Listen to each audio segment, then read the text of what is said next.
so good with our internet connection. It tells me we're live. G'day, Simon. Always a pleasure to see you, buddy. Good morning. How are we doing? Not bad. Welcome, Well, welcome from good evening. sunny North Devon. If anyone knows where Good that evening. is. Yes, good evening. Good evening. The news. Yeah, we've got no Carl with us, and that's he's missing in action. He hasn't replied. His He's mission. been. He better have a bloody good excuse for not replying Yes, to us. I agree. Actually, yes, he needs to be the Phantom. Who else is called the Phantom? Oh, I don't know. I can't remember. Oh, somebody else. The Phantom. I know. Danny Frederici, the organ player in Bruce, the late, lamented Danny Frederici. He was called the Phantom. Off after the shows, did he? Well, he disappeared. Yes, a lot of disappearing went on. Never hung around till the after.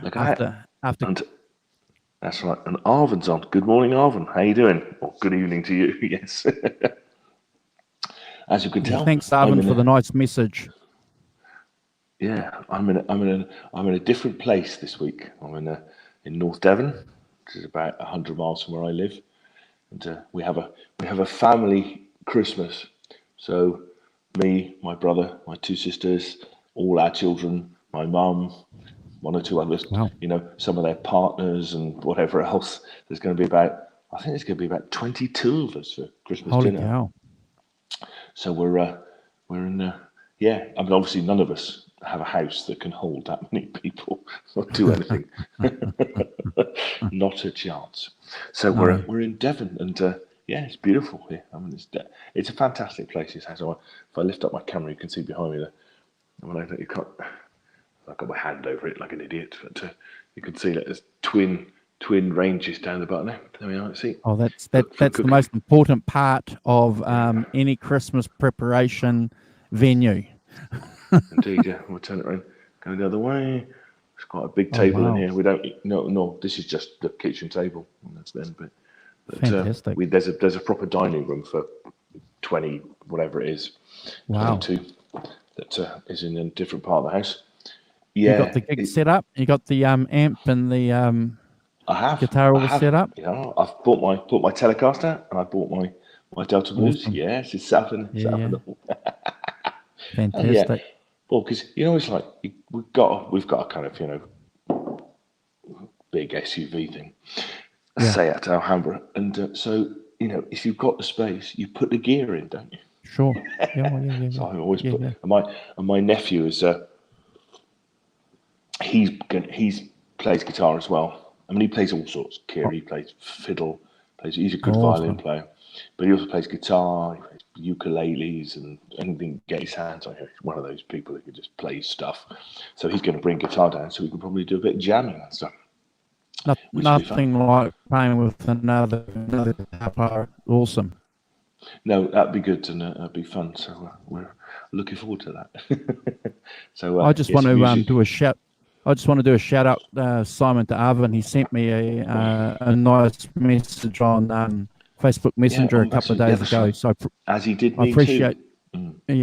Appreciate the kind words and the sentiments. And when you get up and running with some technology, Arvin, you're more than welcome to join us. And I can't see Carl and I and Simon stopping these shows for a while. We still have a lot to talk about. We haven't spoken about all the Beatles records yet. We haven't spoken about Clapton. We haven't done the Rolling Stones in depth. We haven't done Led Zeppelin in depth. There's a lot there. We haven't done Free.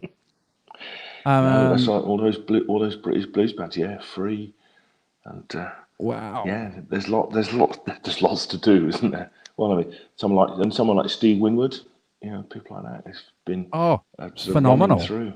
Yeah. You know what's really interesting about Steve Winwood? I've got the Winwood Clapton DVD, and it's one of my favourite DVDs. They're at Madison Square Garden, and Steve Winwood is a phenomenal guitar player. Yeah.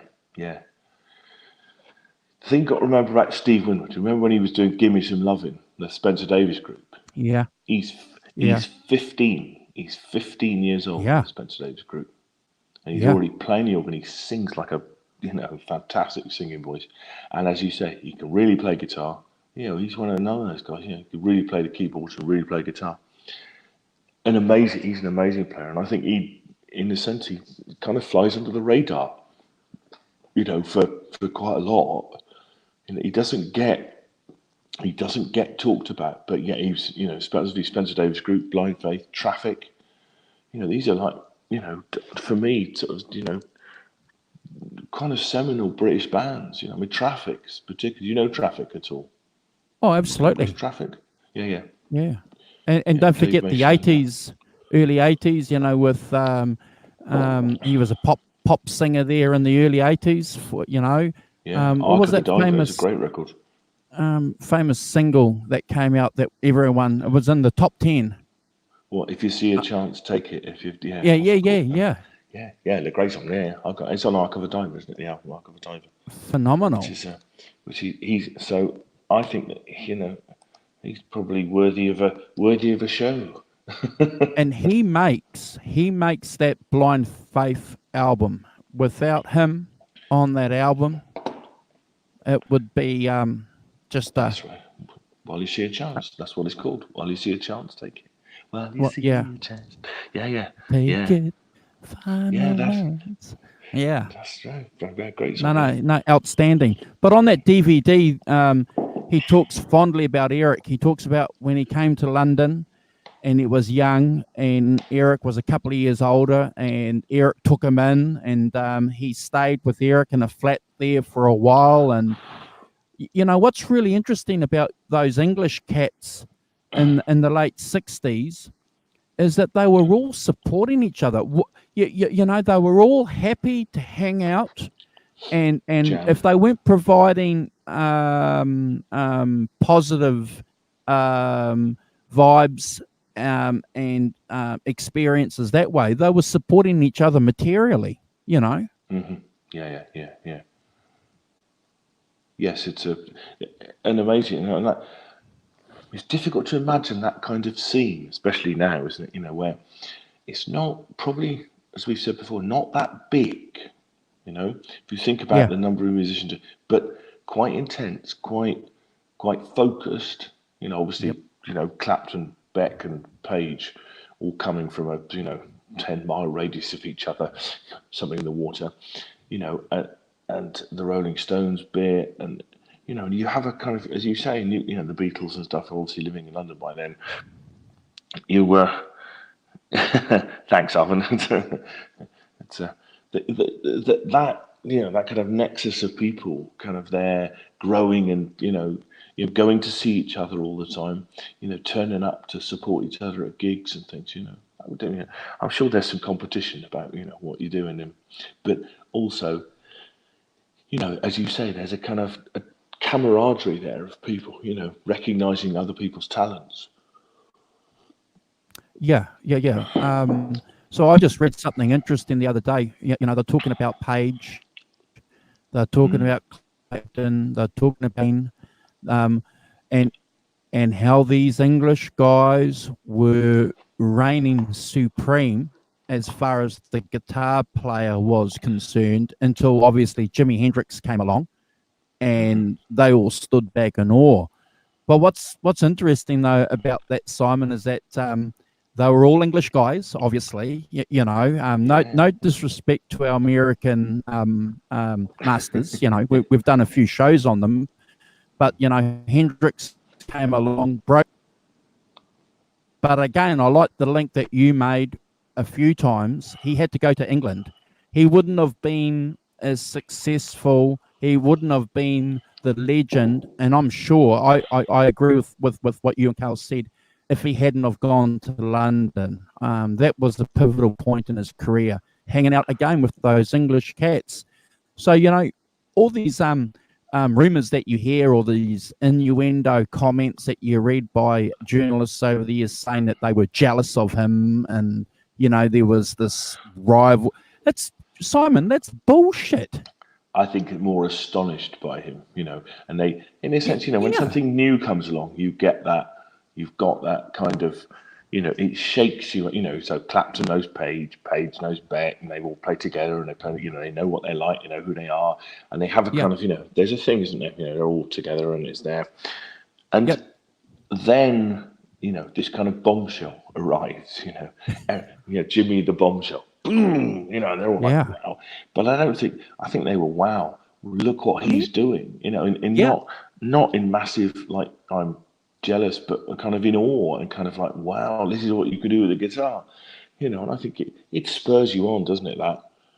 Well, I read another little comment, some comments by George Harrison. So the Beatles went and saw Jimi Hendrix, and apparently George Harrison couldn't talk for 2 days. He was in awe. He just couldn't believe that what he was doing.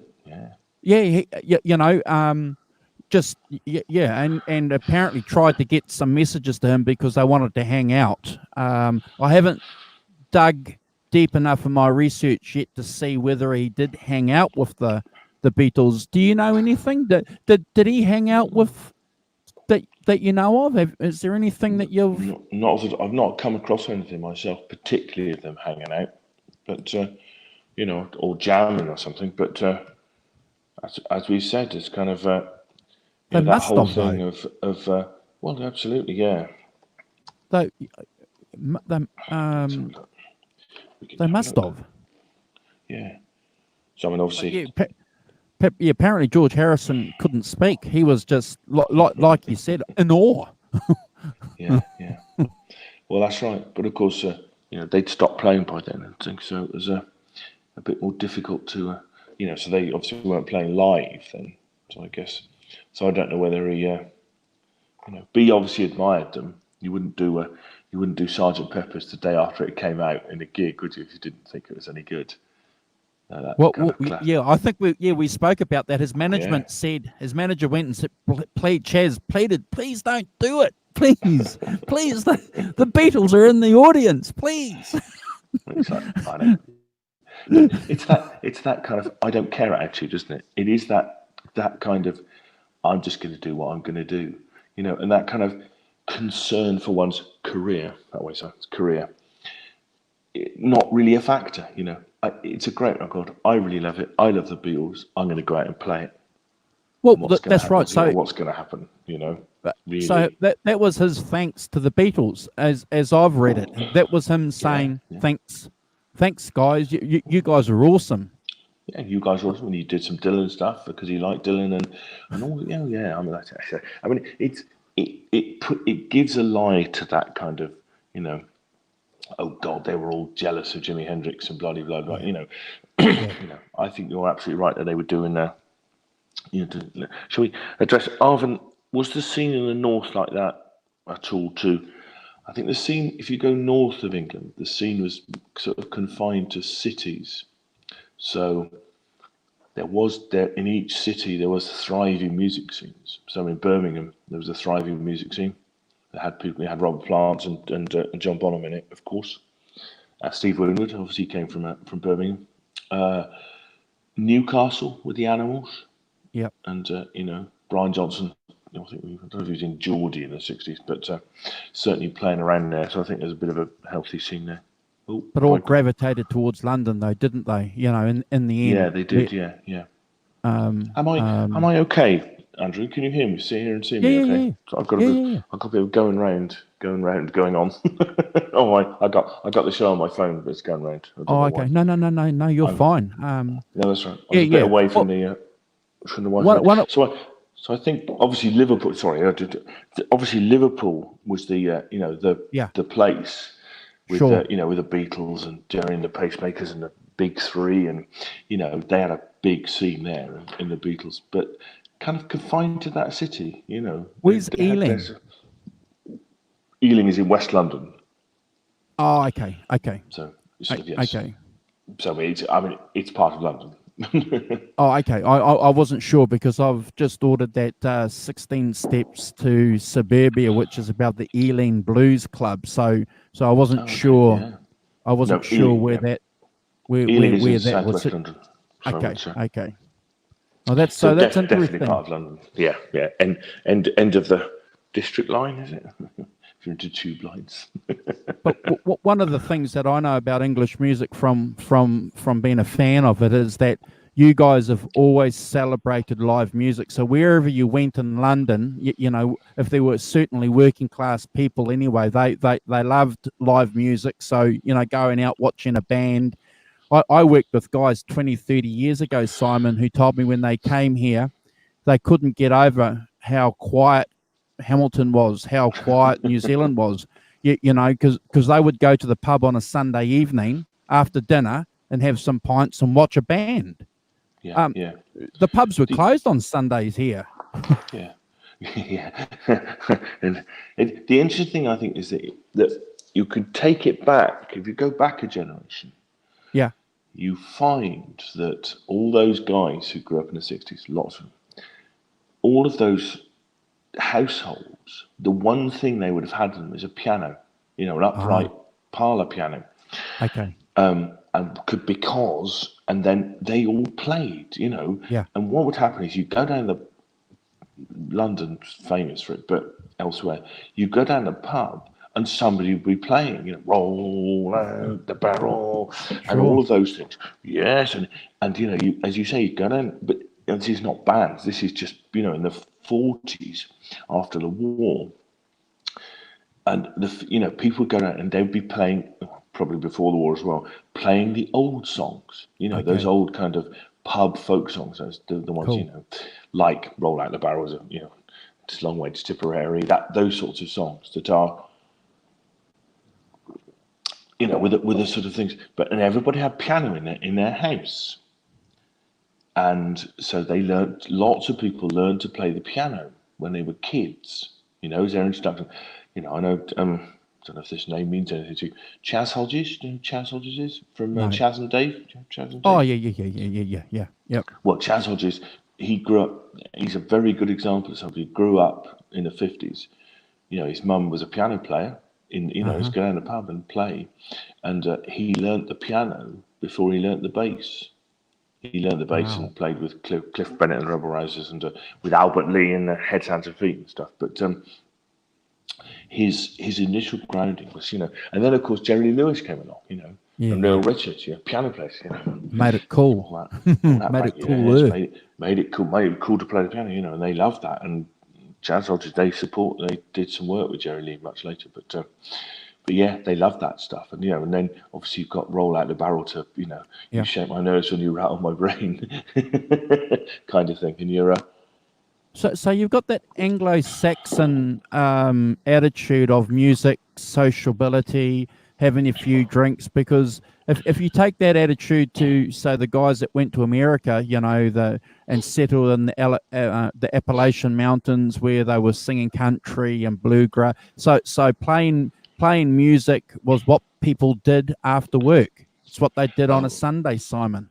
it's the old making your own entertainment stuff, isn't it? You know, so you know, as I say, the working class. I mean, I think across the board, really, you know, depending what you do, but for the working class in the UK, you know, going down the pub, having a few beers and a sing song was Was part of great. that's what you did, you know, on a Friday Wow. night, Saturday night. Somebody would be in there playing the piano, and you go in, you know, and you would, you know, that's what would happen. You know, there would always be somebody on the piano doing it, you know, and you'd be having a sing song and having the knees up, and that's how it worked, you know. And obviously, the entertainment was quite cheap, you know, and then obviously you've got, you know, banjos, guitars, you know, pipes and all those kind of things, folky instruments. And So you know how obviously skiffle not for, was really important to your English guys. yeah, yeah, yeah. John Lennon and Jimmy Page. They all learnt George skiffle, and Harrison, yeah, we've yeah, identified that the great thing about skiffle, like blues, was that anybody could do it. You know, its simplicity. yeah. So so so you know how the Beatles famously played at a fete. You know, at a church Yeah, the fete. fate, yeah, You yeah, know, yeah. on the Fate. back of a truck. fete. So was that something common that was happening in England at that Happening all time? over.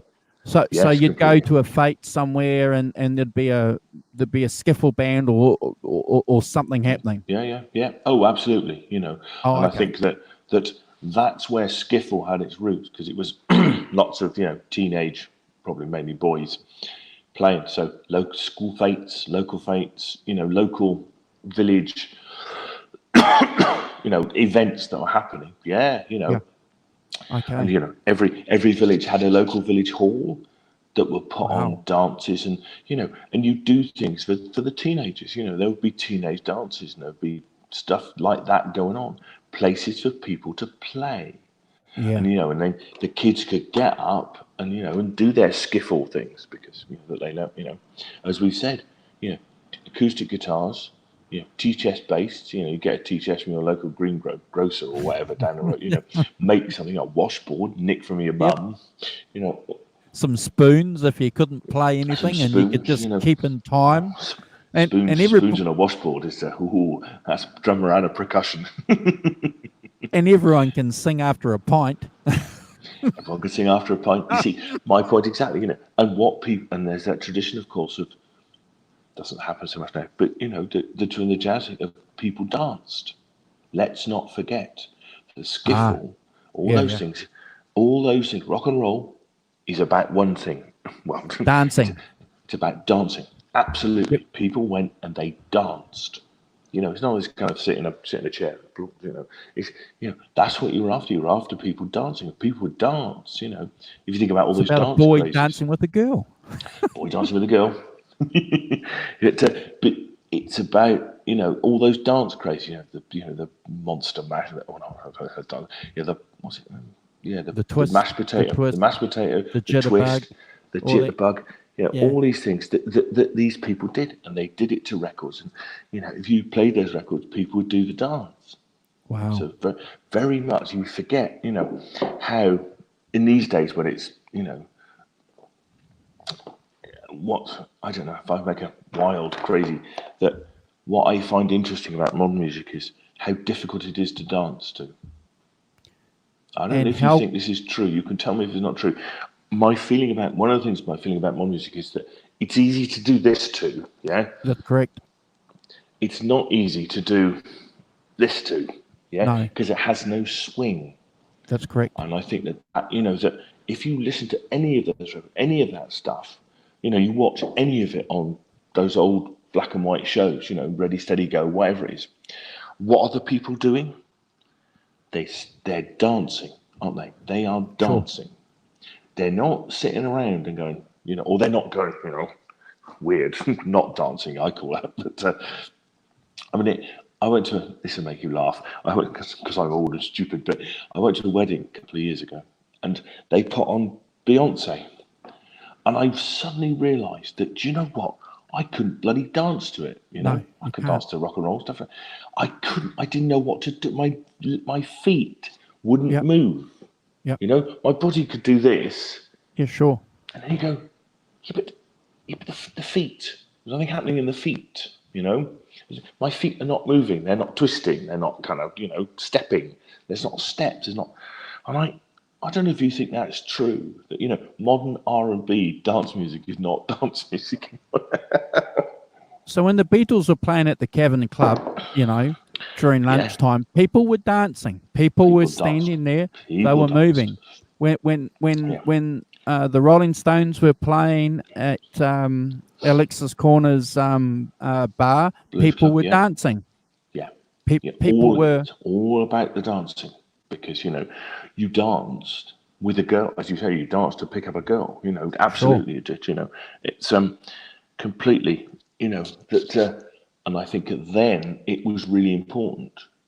Yeah, because it was live. You were in a hall. You know, you danced. Whereas now it's all about the concert hall. Sitting down. It's all about you know seats and stuff like that. Yeah, and it's not all about dance. Even raves and stuff like that. Is kind of, well, they're 30 years old now, but the modern dance music, I don't think is dance music in the same way at all. It's It's completely another changed. side. There's Does another that make side of the. sense?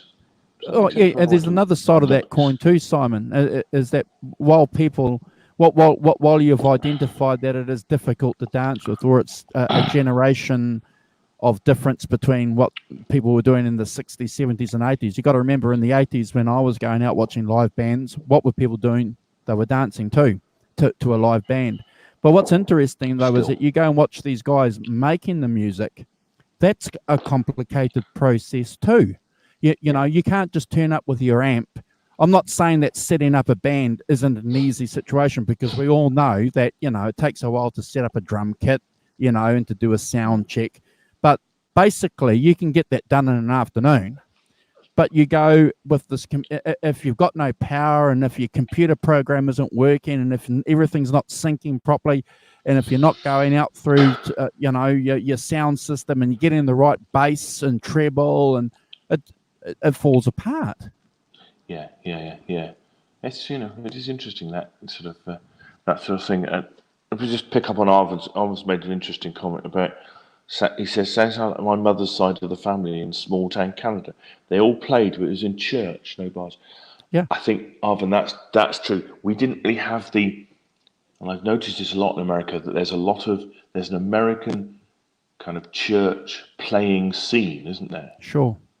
And I think, you know, lots of people like Little Richard, Aretha Franklin, of course, her father was a preacher, the Staple Singers. Lots of those bands came from gospel and church singing backgrounds.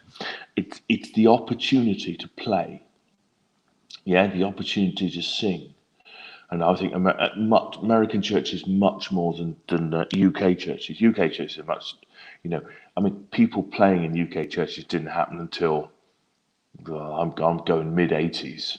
Yeah, you wouldn't find anybody with an acoustic guitar Yeah. in the '60s in an English church. It would have been an organist, trad, you know, It's the hymns. same thing with white guys too, you know, in America too, Simon. You know, you had a lot of white guys in the Bible Belt that were going to church. They probably Yeah, weren't singing as vocally as some of the black churches were, but they were going away from church on a Sunday afternoon, going back to Simon's place and singing songs, you know, from that church environment. So yeah, I think Arvin's made a good point there. That I think it's a difference. whether it's the But church that brings the community together to play music, or a pub down the road, because you know you've got church a hall. neighbourhood, you know, Oh, yeah, it's all yeah, intertwined. You know, yeah, it's all about having a venue. that's I don't know correct. whether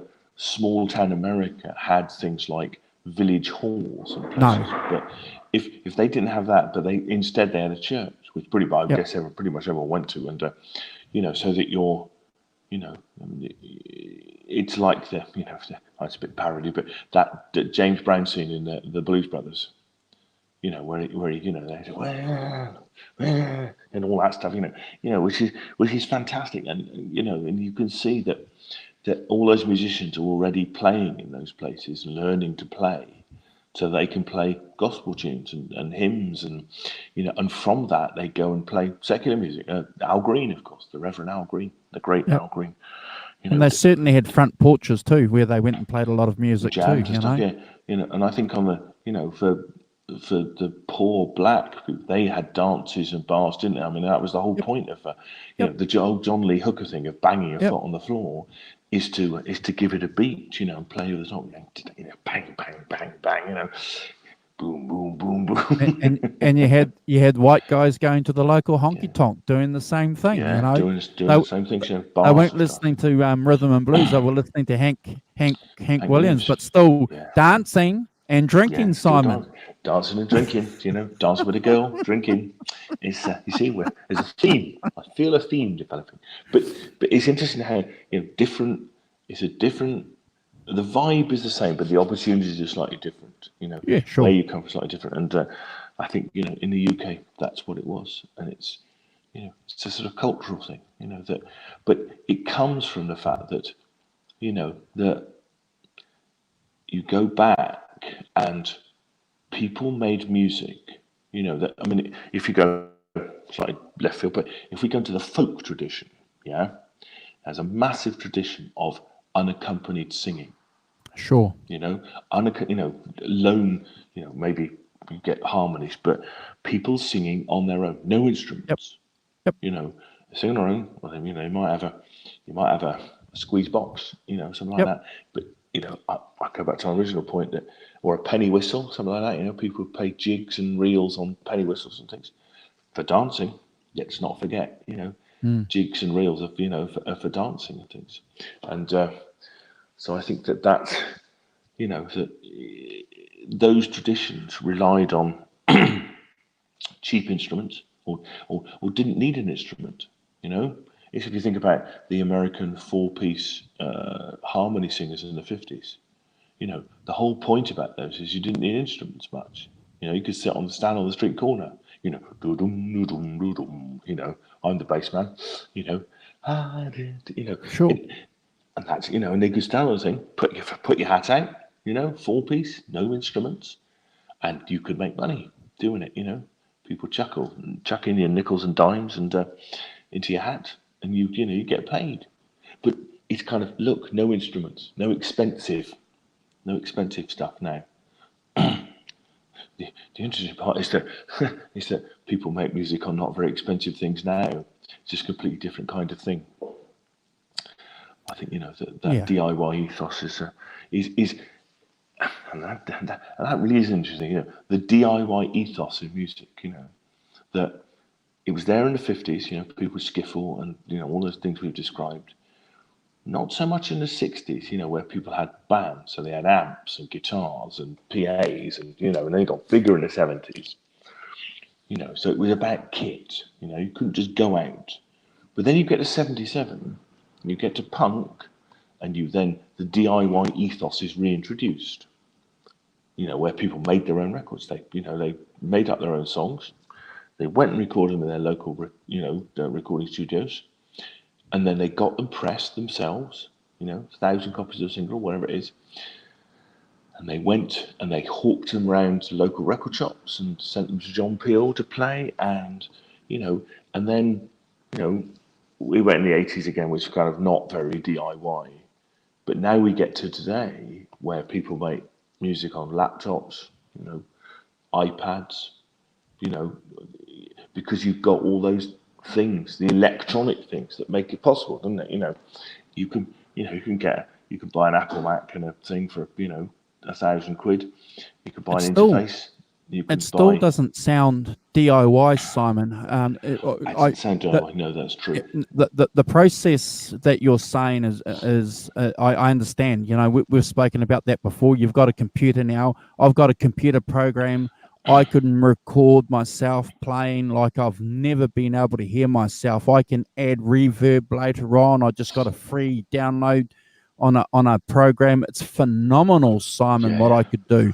I could send that to you and you could put your bass over it, and then before you know it, send it to Carl. He can vocalize it. I know exactly how easy it is to do. So that DIY perspective now that we couldn't do 20 years ago, unless you went to a studio and paid out 20 grand or 10 grand or whatever. But I don't want to be critical, because our show isn't about being critical, but it's also about speaking the truth and giving an opinion with respect. But a lot of some of the stuff that I'm hearing, it doesn't sound it doesn't sound like the Violent Femmes. It's not sounding like the Violent Femmes. Well done. I love the Violent Femmes. It's not sounding like Lou Reed. You understand? It doesn't those deliberately lo-fi sort of things, and I know what you mean. What's interesting about these days, and I think you're right, that I've went around to see my friend. I talk about my friends, the Blue Aeroplanes. I went around to see Gerard, and he was talking about he's always making another record. That's what he does. And he was saying that I was saying to him, how's it going? And he was saying, well, it was all right. He said, some of it is not quite a progression from the last album, in sound-wise. And he was saying that what he was thinking of doing was going to, I don't know if you've heard of, have you heard of Rockfield Studios No. in Wales? Robert Plant's played there, Dave Edmonds did his, I mean, loads of people. It's a famous recording studio on the borders of Wales and England. So, it's one of those backbone, still going. But he was saying he was thinking of going and spending 4 days in Rockfield, re-recording some of his songs, And he said because basically you can go to Rockfield and record the basic track and get, really good drum sounds, really good guitar, whatever. But he said then to do the add-on bits like vocals, backing vocals, I don't know if you want to put mandolins or he said you can do that anywhere. You don't need an expensive studio to do it. So basically, you use an expensive studio to do the basic stuff. And he's very good about the Blue Airplane. One of the things they do is they tend to play everything live. So basically, you rehearse the songs up before you go, and then you go in and you can, you could, in 4 days they could probably do an album. They can do the basics of an album. Wow. All the basic tracks. Do it all live, play, and then you can go to a local studio, much cheaper. We still got all the gear, and you can go right. This is all the stuff we've got. Now I want to put mandolins on here and whatever else. It doesn't matter what it is. And then you do those in local. I want to put some strings on that track, so you just go and do strings. And because the bass track has been recorded in Rockfield, which is a really good place, and the room is good, and the extra bits, the bits around the edge, you can do much more cheaply. So you can have two-tiered kind of working. So you can go to a local Bristol studio and for £100 a day. Is he hoping by doing that he's going to get a vibe? Is there a vibe that he? There's a vibe. Oh, absolutely. There's a vibe. Yeah, there was. They've always. Gerard's always been. Because he's been doing it for 40 years. He's got he's got 10,000 records. I mean, he's got a record collection all over the place. He's got everything, Gerard, and he buys records incessantly. He's head of songwriting at a music university in Bristol, BIM. So what he doesn't know about the record, he's having started in 1978, but he understands about how to make records on the cheap that sound really good. Wow. Yeah. And it's a really interesting thing, and he spent a lot of time doing it. One of the ways you do it is you can get into a studio and you can play live. But as I say, you go and do the basic tracks in quite an expensive studio, but then you go away and do something else. You mix it and mess about with it in a somewhere else. And he's really good at that. Really, really good at it. Being able to, what he'll do is he'll record a load of stuff, and then he'll take it away and he'll listen to it, and he'll kind of really get to understand how it's working, whether it works, whether the things work in the context of each other, and. As I say, he'll come back and go, those are good. This needs a bit, maybe we need to redo this or do something else, haven't quite nailed it. And he's fantastically good at understanding how those things work, he told me, it's amazing, he told me that in America, they did an album there, one of their biggest albums called Swagger. Great title, by the way, Swagger. But this is when they 89, something like that. They recorded, and Gil Norton recorded it. If you know who Gil Norton is from the Pixies, he said they sold 80,000 copies of it in the US. Is that because Gil was involved in it and plugged it a little bit? Do you think? I think they were. It's interesting that he was saying that I've seen some recent interviews with REM because they've done a 25th anniversary edition of of Monster. Monster, that's correct. Wow. And they've consistently mentioned 2 other bands, one of which is My Bloody Valentine. Yep. And the other one is the Blue Airplanes. They keep mentioning them. Like Michael Stipe mentioned it. And Gerard's theory is that at one point, like when Green, for instance, so, Green had sold like 90,000 records. They sold 80,000 records, and the Blue Band by Bloody Valentine on college, sold about 70,000. They were all in the same sort of ballpark area, and it was REM sort of the one that really poked up and then went on to do million-selling albums. The Airplanes never quite, these things. There's a certain amount of luck and a certain amount of, timing involved in these things and stuff. That you can't deny. That's what happens. We've heard it all along. But yeah, at one point, and I think he said that he thinks Michael Stipe still thinks of them as being at that level, because at one point they were. When you're looking back to that era, that's kind of where it was, which is interesting. It's, so close. I can't remember what. Yeah, they were. I mean, they were going to be on Radio 1 play, and then something happened. I can't remember what happened. Why Jacket Hanks wasn't? It got bumped for another record, like a charity record or something. Oh, wow. For that kind of thing. So which is the way things happen. But USA for Africa. No, I don't think it was USA for Africa. I can't remember which one it was, but I'll have a look, find out what it is. But yeah, I think it got bumped off the Radio 1 playlist, which would have given it a boost and stuff and things. But going back to the point about it being, even now, you can do kind of DIY, you can do semi-DIY, you can do, there are ways of recording not that expensively these days. Unfortunately, though, the DIY guys and girls who are recording, and I especially appreciate Carl for giving me this insight on the cyclic turn that's going to happen. If you look at popular music now, it's run by producers. They pick the music, they pick the lyrics. Beyonce, you mentioned Beyonce before. She's got a songwriting team of 20 people. And, it was pointed out to me early on when we started doing these shows. Carl articulated for me the same situation that we had in the 50s with record producers, dominating what was happening. I'm a red toothbrush, you're a blue toothbrush.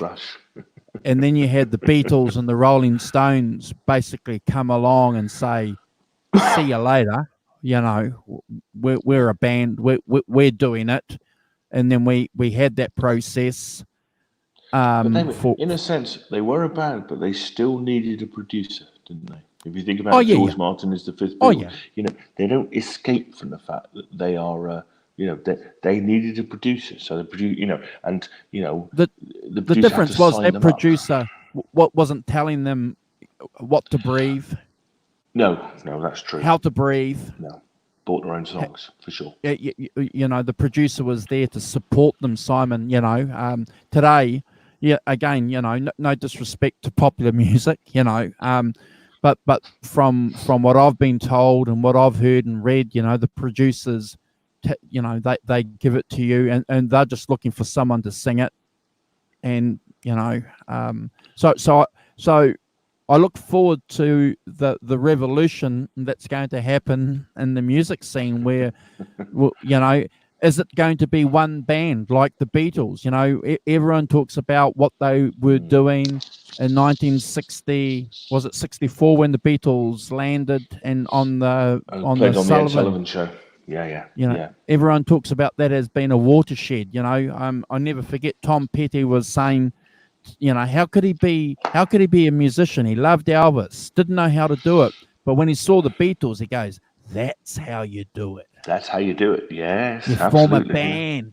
You do it as a band with your mates, and you, absolutely, pointing the way to that more self-contained, write your own songs. Is that going to happen again, Simon? Are we going to have another? Well, I think that it's the interesting thing that I think is that it's already happened. It's already happening. There are people out there playing about, it. What it is, I think, is that music is so diverse now. Yeah. Okay. That you've got instead of the pop hits being. Like, everybody looked for a hit, didn't they? Most rock bands in the 60s and 70s, the Beatles, the Stones, everyone appeared on Top of the Pops. There wasn't that divide. Now, pop music, the charts, is this little subgenre over here, yeah? Yep. And I think then you've got all manner of other things that are going on, like because it's easy to spot. The kind of the metal scene. The kind of and people like Rob Chapman and people like that. Rob Chapman's just released this new instrumental album that he made. Yeah, and it's like number 10 in the Amazon Music charts. So are you saying the musical spectrum is so wide now? Yes, that you operate in this genre, and if you're not operating in that genre, if you're not, dedicated to that genre, what happens is you miss it completely. You just don't hear it, Yeah. And I think that's the case with lots of different genres. So I think Americana is a whole genre all of its own, where Wilco and all sorts of other bands,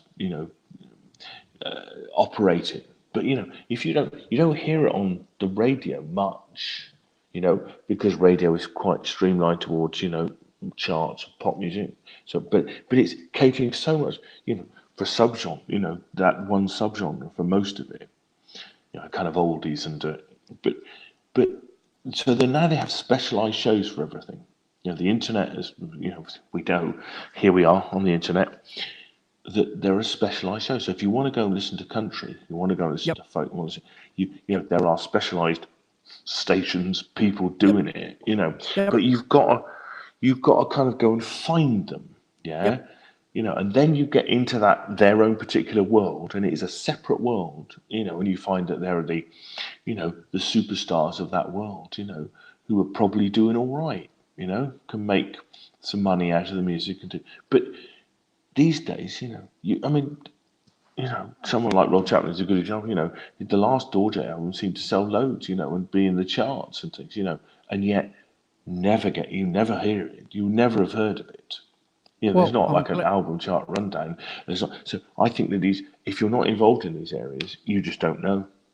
I'm glad you mentioned that, because I've been listening to bluegrass music for about 18 months now, and there's a young cat called Billy Strings, and I watched him live last weekend playing at a theatre in America. I can't remember. Anyway, there's 10,000 people in this theatre, young people, watching this guy playing bluegrass music.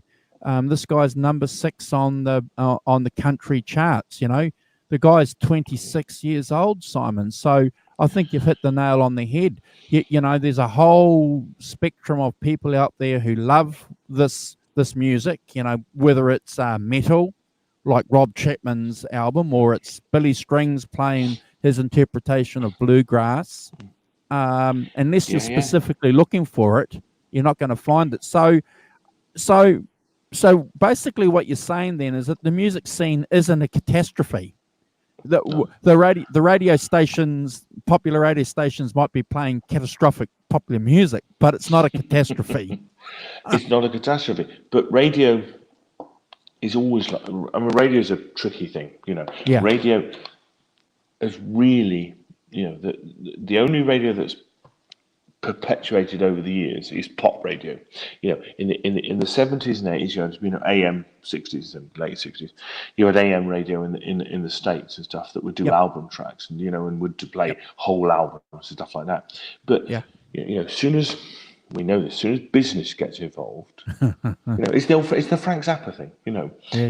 All those guys, all those old guys in suits didn't know where didn't know if anything was any good or not, so they just released everything. And then they hired the cool cats who knew what was going on, And then all of a sudden you have what's cool and what's not. And the cool stuff, when actually, and now it's away from that, if you make music, you can make music on your iPad, you can release it, you can put it on YouTube and you can release it, So isn't that interesting that the industry told us what was cool and what's not cool, whereas the fans for 20 years told the record industries what was cool and what wasn't cool by the sales? Isn't that indeed? Yeah. Well, a cool and sales is different. I think there's a different thing. I think that say. You think of all those novelty records. No. Think of all those. But I'm thinking of all those novelty records that sold. Because your grandmother bought them. shut up in your face. This comes to mind. It's Great. terrible kind of. But but that's what people, and you can't legislate for people's tastes, and people go, people will buy it, and people will do stuff, Yeah. and I think that the record company, and if you think about it, we're all like this. The record company wants us to be in one genre, wants us to do this. Yeah. Now, most people I know, has all manner of eclectic pieces of music in their record collections. If you go and look Sure. at somebody's record collection, and we started digging. I've got Bob Dylan, I've got Bruce Springsteen, I've got Miles Davis. I've got some classical stuff. I've got folk stuff. I've got Richard Thompson. I've got Fairport Convention. I've got some Americana. I've got all manner of stuff. I've got some reggae. I've got some, soul. I've got, Otis Redding. I've just got all these bits. And do you know what? They're just things I like.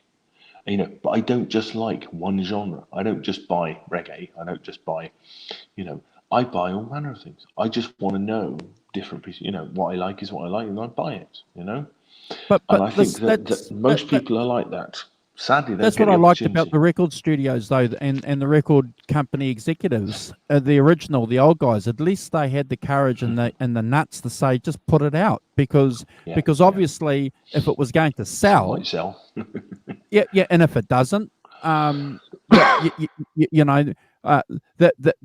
was the business model clearly that they were using, until obviously, like you've said before, you've made it quite aware to the viewers of our show, when the young guys went to the record studios and the record producers and companies, and they said, I'm going to tell you what's cool, just bizarre. I think despair. These old fuddy duds with their cigars and their golden rings, they should have just left it alone and said, off you go. Well, yeah, but evolution and progress never allows that to happen, does it?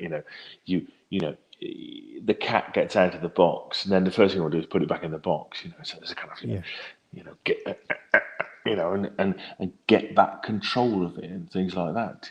And I like the fact that you've got "Shut Up Your Face" on number 2, and then you've got David Bowie singing "Cat People" at number 1. I love that. And you had "Could You Be Loved" by Bob Dylan at Bob Marley at number 3.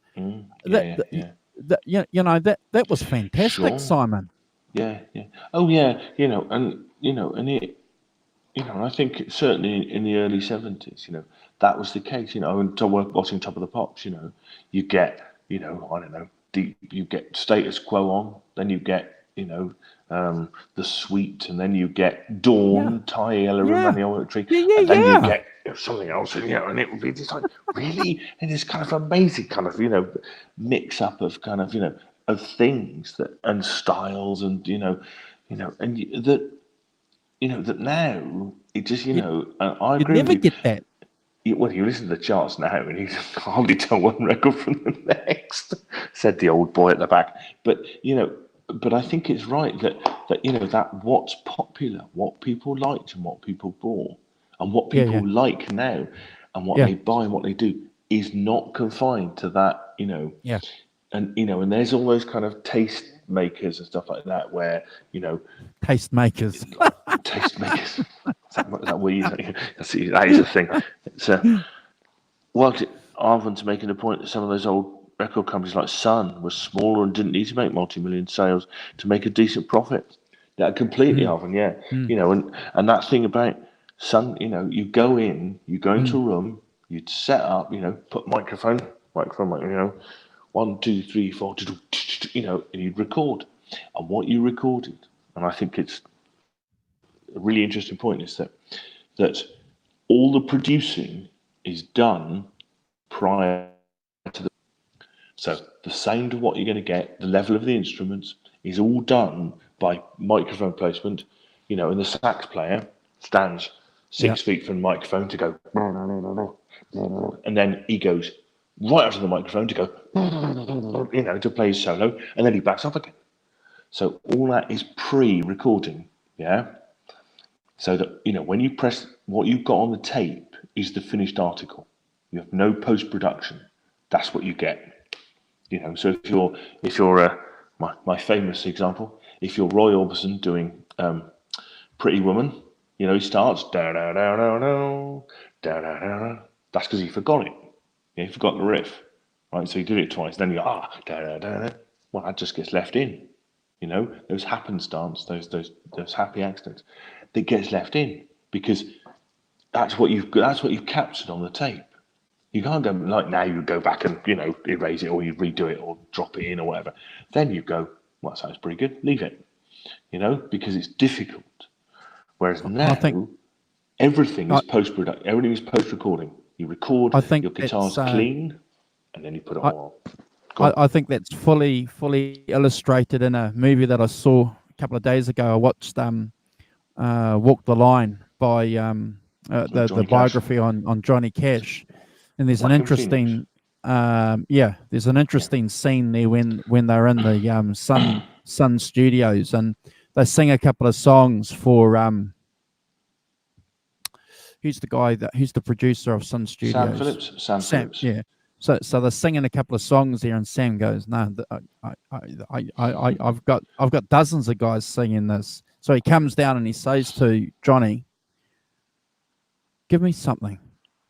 This is your last chance. Give me something." So then he pulls out, I hear that train coming, and then he starts singing that slowly. Yeah. And the other guys have, his band have never heard it, but they've played together, so they pick up on it. And I'm thinking, that's just fantastic. That's just a guy who was a little bit shy to sing a song that he wrote, because he was singing songs that other people had wrote. Yeah. Thinking that. Yeah. Thinking or written, thinking that this is what's going to sell, but Sam Phillips was turning around saying, "Mate, everyone does I don't that. like it." But that fits into what you're saying. What you were saying, just previously about the production, how this is how you're going to sound. This is where you stand. This is where Completely. and obviously your friend Jared from the Blue Helicopters, he's not that kind. Airplanes, helicopters from the Blue Airplanes, doesn't want to fall into that category. Doesn't want to be anywhere near that recipe. But also knows that there is a that there is an audience for I mean we went to see him at in the Fleece which is sold out 600 people. Wow. If he does a tour, he could do a tour and sell it out, and and have 500 people come and see them. Wow. Quite easily. Because a longevity. What's the thing about longevity? Bands that have been going for a long time, they have an audience. Yeah. May not be a massive audience, but they have an audience. And people like to go. If you're, we've talked about this a lot. If you're in a band, what's the thing you need to do? Go out and play. Sure. Because you're a musician, and that's what needs to happen for a musician. But so they can go out and make a decent fist. They play Glastonbury this year. So what does he enjoy the most? The process of recording, writing, or playing live? What does he have a favourite? I don't think he has a favourite. I think, but he views them as very different disciplines. I remember him saying to me a long time ago that if he was doing recording, and live, I think recording and live is a bit more similar, but then he found it really difficult to write. What he needed was the space, or if he was doing the business side, he needed the space to go away and then write songs, write lyrics and stuff and work on stuff. And that was one area, but he had to compartmentalize them a bit. Mixing them all together was quite difficult because they're different mental disciplines and stuff. So you have different sides of your brain doing different things. So if you're doing the business side and you're doing promotion, or you're doing, then recording, then that's a different thing to sitting down and knocking out, doing some lyrics, doing that kind of thing. It's a different kind of, and I know he would say, I'm going to spend some time writing now, get away, not do any recording, not do any, and to have a switch on a different side of his brain to do it. Wow. Which I think it's interesting. That's just him. I mean, some people write on the road and do all sorts of things. So I'm not suggesting that it's that's the norm or anything. But quite a lot of I mean, if you think about famous people write stuff on the road, and especially second albums. I'm thinking about Led Zeppelin 2, recorded all over the place, isn't it? While they're on tour, going to studio, a couple of days, a day off, going to studio, do some stuff. Take the tapes under your arms, off you go. These days, it's just stems and things. But going back to the production thing, I think that that it is really important to understand that everything now is post-recording. Everything.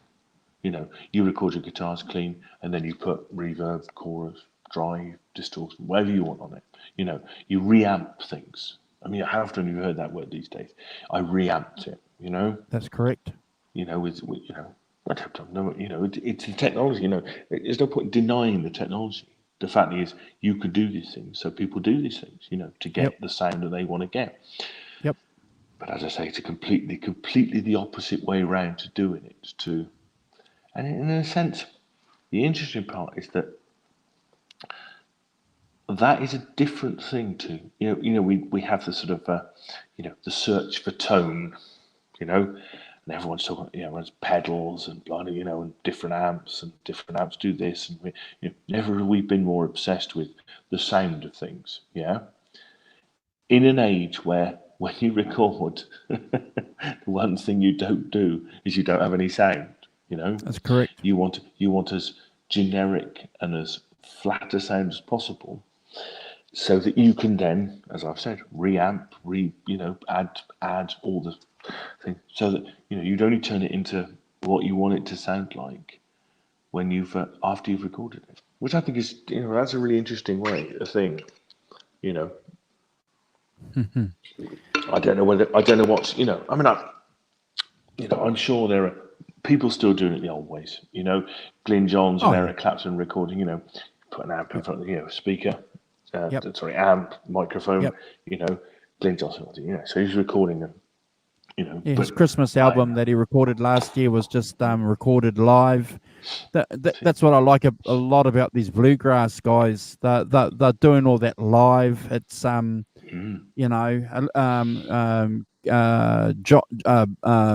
Bonamassa. He tries to get as much of his albums as live as possible too, Simon. Sit in the studio, do it. Because it's, in a sense, that's a cheaper way of doing it. If you go in the studio and the first thing you do is spend 3 days getting a drum sound, and and then you get the drummer to play, and then you do a bit of and then you put on the bass, and then you put on the guitars, and you put on the vocals, and then you do the solos, and you do the keyboards, and they're all separate, and they all come in at different times, and all do stuff. I think that shows in when you listen to it. Myself, I think I like that organic people in a room looking at each other and playing, and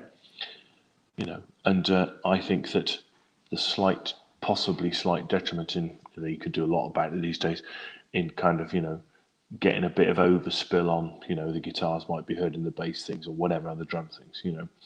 Well, a classic example is Tom Petty recording that Refugee. They went through with Mike Campbell. They tried 10 different guitars with half a dozen amps to try and get the sound that they wanted. What they would do now is they'd just record, like you were saying, no disrespect, but they'll record it clean and grab a program and say, this is a simulation cab, Simon, of a Marshall. Whatever. This is a Fender. Try that.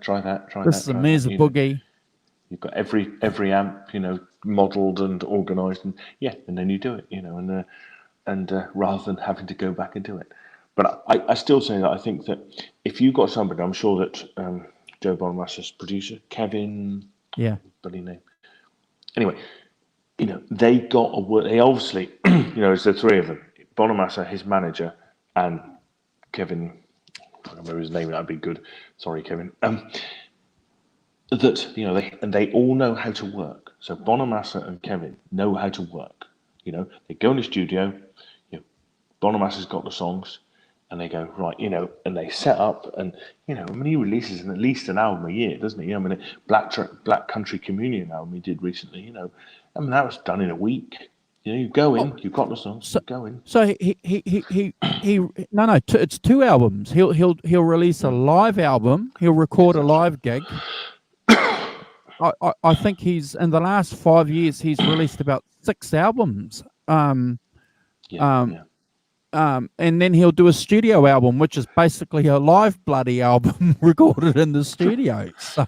But my point is, you record all the, do all the backing tracks, everything live, so you get the drum and the bass, Reese Wygans, you get Anton Fig, and off they go, Michael, what's his face, bass player. But get them all in. You record 10 tracks, and once you're set up, and they're practiced, you can record 10 tracks in a couple of days, 2 or 3 days, and then you can produce them. So, they are. What's Arvin? What they call that? Yes, it's. I know what you're talking about, Arvin. It's what Rick Beato talks about. It's what Beat Detective. Is it called Beat Detective? It basically you like drums. If you're playing with a live drummer, say that's the beat. Yeah. But say that if you're doing 120 beats a minute, you've got a grid, haven't you? Yeah. So 1 beat, 2 beats, 3 beats, 120 a minute. So most live drummers won't drum with purely at 120 beats a minute. But what you can do is you can quantize the drums so that you can make the drums align with the grid. Yeah. So the drum plays exactly on the grid, which sounds weird. And Rick Beato, what's one of those things that's really good. He did some quantizing of records. He had some he did some quantizing of, and it's just like they start going all wrong. It's really funny. You get a James Brown song or something, and then he start quantizing it, and it goes all doing wrong. It's really weird. It's wrong. Kills the groove. Arvin is completely right. Kills the groove because drummers speed up and slow down. And and that gives it a groove, it gives it a vibe, it gives it a feel, gives it, I think that we, maybe are right.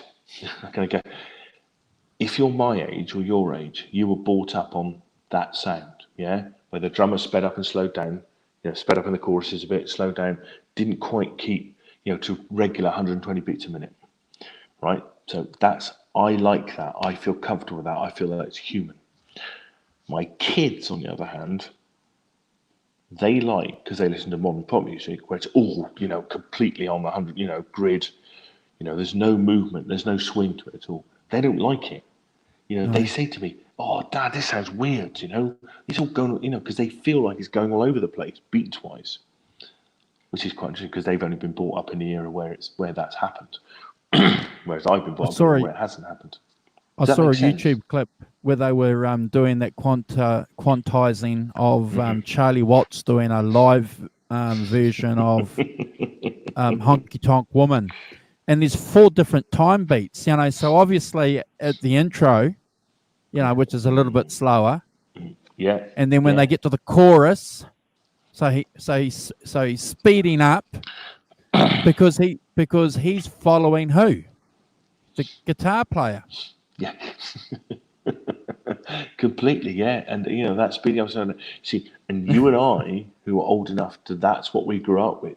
That I think that's what we feel comfortable with, and I think my kids, who are 13, or my young children, 13 and 15, they don't like that so much. It doesn't feel comfortable to them. Whereas the completely kind of mechanical, on the beat, I can play 120 beats per minute for as many years as you like. Complete.